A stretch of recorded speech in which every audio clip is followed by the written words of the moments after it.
mais uma lição diária para o seu coração. Se você está chegando agora e ainda não se inscreveu no meu canal, inscreva-se, amigo, não custa nada. É só apertar o botãozinho vermelho, acione o sininho das notificações e, por favor, dê o like. O like fortalece muito o nosso canal. É muito bom estar falando com você novamente, amigo ouvinte da Rádio Web Gospel Milênio, de Imperatriz de Maranhão, e com você, amigo internauta. O tema de hoje é Enganada pela Serpente. Gênesis capítulo 3, de 1 a 7, mostra como entrou o pecado na terra. Como Adão e Eva caíram no pecado. Provavelmente Eva estava distraída. Mesmo ao lado de Adão, e eles conversando, tal, de repente, sem querer, ela foi se afastando de Adão, e quando de repente ela estava de frente da serpente. E a serpente começou a dialogar com Eva. Na realidade, Eva queria justificar a Deus. Satanás sabia como envolvê-la. E ele disse: é verdade que Deus diz que não podem comer de nenhuma fruta do jardim? Ora, Deus criou o ser humano para se alimentar. Como Deus iria dar uma ordem para não se alimentarem de nenhuma fruta do jardim? Mas esta foi a artimanha de Satanás, falando algo errado que Deus não disse para puxar conversa com a mulher. E de fato isso aconteceu. Infelizmente, vendo a mulher que o fruto era bom para se comer, pegou o fruto e comeu, e deu ao seu marido, e ele comeu também. Eva não pensou nas consequências.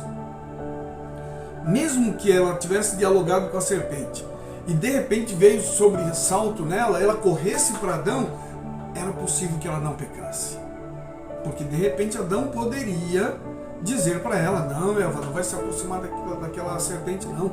Aquilo é o inimigo de Deus, tentando-nos para cair no pecado. Mas não foi assim. Ela começou a dialogar e ela começou agora a justificar a Deus, querendo defender a Deus. Seres humanos não defendem Deus. Você vive a Deus, as pessoas testemunham de Deus e as pessoas aí fora precisam ver Deus em nós.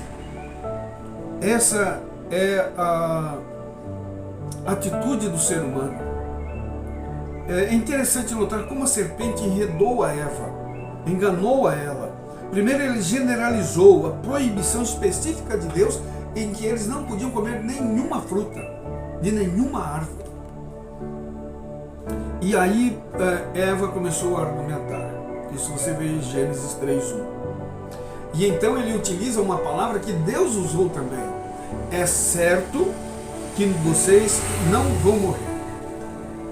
Ele provavelmente comendo a fruta, Eva vendo ele comer a fruta, vendo que a árvore era boa, e então pegou a fruta e comeu. E agora então, veja bem, ela viu que do ponto de vista dietético, a árvore era boa para se comer. Já do ponto de vista estético, viu que era agradável aos olhos, era bonita a fruta, atraente. O inimigo de Deus fez isto exatamente de propósito. E terceira, análise lógica, a árvore era desejável para dar entendimento. Então por que não comer? E ela foi e acreditou em Satanás e não creu em Deus. Levou para seu esposo e ele comeu também. É interessante, irmãos e amigos, que muitas vezes nós acreditamos mais nos inimigos do que em Deus. Ou mais nos amigos, vamos colocar assim. Inimigo a gente nem crê tanto, mas nos amigos, às vezes a gente crê mais nos amigos do que em Deus. Assim o leitor é alertado para o fato de que nossos primeiros pais lidavam com Satanás e não com um mero réptil. Pois a serpente falou e se opôs diretamente a Deus. O Senhor usou é certo ou certamente. E Satanás também enfatizou isso. O diabo então apoiou sua afirmação com duas mentiras. Primeiro, os olhos de vocês se abrirão. Ou seja, vocês obterão perspectivas especiais.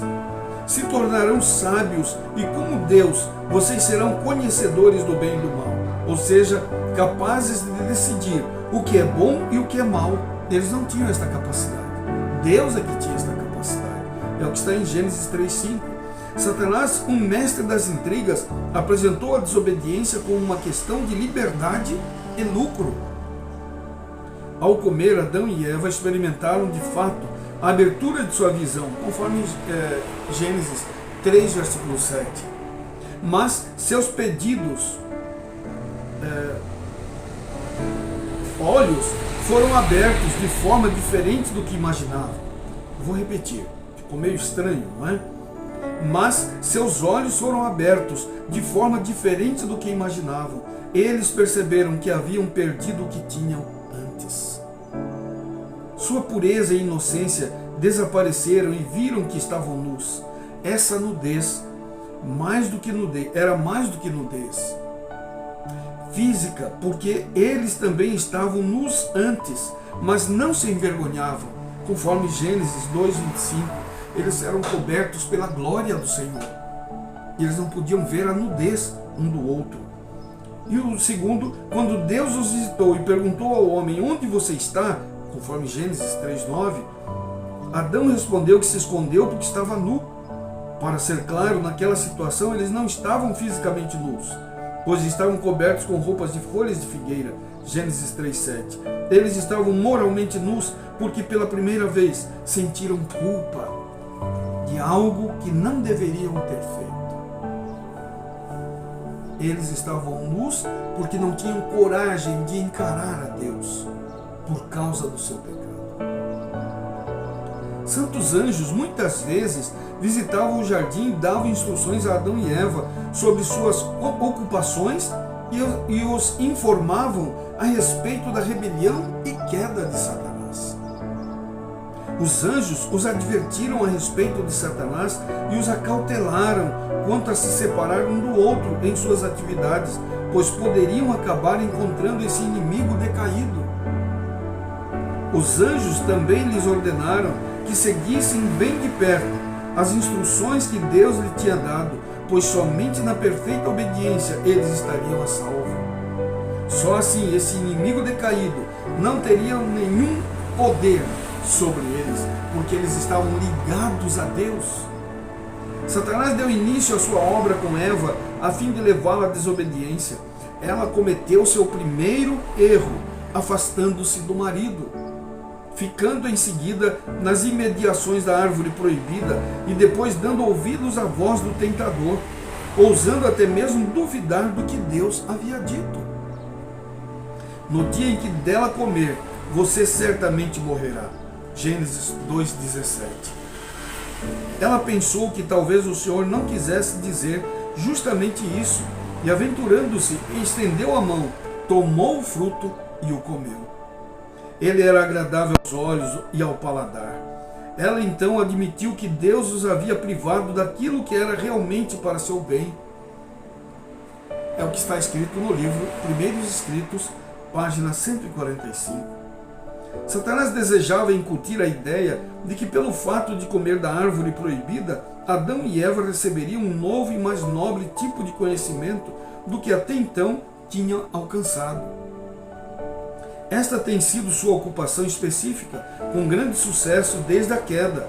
Levar os seres humanos a tentar se intrometer nos segredos do Todo-Poderoso, não estar satisfeito com o que Deus revelou e não ter o cuidado de obedecer ao que Ele ordenou, pretende induzi-los a desobedecer aos mandamentos de Deus e então fazer com que creiam que estão entrando no maravilhoso campo do saber. Isso é pura conjectura, um infeliz engano. Eles deixam de compreender o que Deus revelou, menosprezam seus mandamentos explícitos e querem mais sabedoria independentemente de Deus, procurando compreender aquilo que Ele resolveu reter dos mortais. Alegram-se com suas ideias de progresso e se encantam com sua própria vã filosofia, mas estão tateando nas trevas da noite quanto ao verdadeiro conhecimento. Estão sempre estudando e nunca são capazes de chegar ao conhecimento da verdade. Você encontra isso no livro História da Redenção, página 25. O conhecimento que Deus não queria que nossos primeiros pais tivessem era o conhecimento da culpa. E quando atenderam aos argumentos de Satanás, que eram falsos, foram introduzidos em nosso mundo a desobediência e a transgressão. Essa desobediência à expressa ordem de Deus, essa crença na mentira de Satanás, abriu sobre o mundo as comportas da desgraça. Você encontra isso no livro Mente, Caráter e Personalidade, volume 2, página 562. Amigo, quando Deus dá uma ordem, ele só tem que ser obedecido. Não tem que discutir. Não tem por que dialogar. Ao Eva ouvir sobre o questionamento do diabo, sobre que não podiam comer nenhuma fruta da árvore do jardim, ela já deveria estar consciente que não deveria dialogar. Deveria se afastar e correr para o seu esposo. Mas ela dialogou. Satanás mente para nós. Ele nos engana. Essa é a principal arma dele. E o objetivo dele não é derrubar a gente simplesmente. Nós não somos nada para Satanás. Ele não está nem aí, ele arrebenta comigo, com a minha esposa, com meus filhos, com todo mundo. O problema é que ele, ao me derrubar, ele aponta o dedo para Deus e diz: você é injusto, porque você deu algo que ele não pode fazer, que ele não pode cumprir. Quando eu posso escolher amar a Deus, quando eu posso dizer: eu quero obedecer a Deus. Pense nisso. Vamos orar.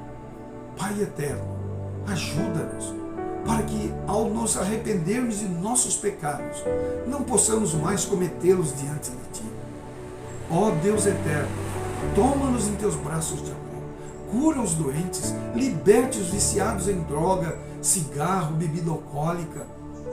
E por favor, Pai, traga de volta nossos filhos para a igreja, para as Tuas verdades bíblicas.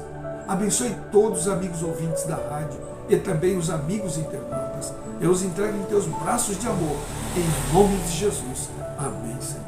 Amém. Você pode continuar nos ajudando um pouco mais. É só enviar este vídeo para seus amigos, colegas de trabalho e de estudos. Compartilhe em suas redes sociais. Ajuda-nos a chegar a 250 inscritos. Falta bem pouquinho. Ouça a Rádio Web Gospel Milênio de Imperatriz e Maranhão. É só clicar o link aqui na descrição e você vai ouvir o nosso amigo locutor Elmo Silva. Adquira o livro Mulher Virtuosa, Quem Achará?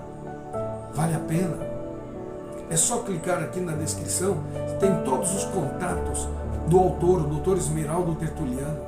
Fale com ele, adquira. O Senhor te abençoe e te guarde. O Senhor faça resplandecer o seu rosto sobre ti e tenha misericórdia de ti.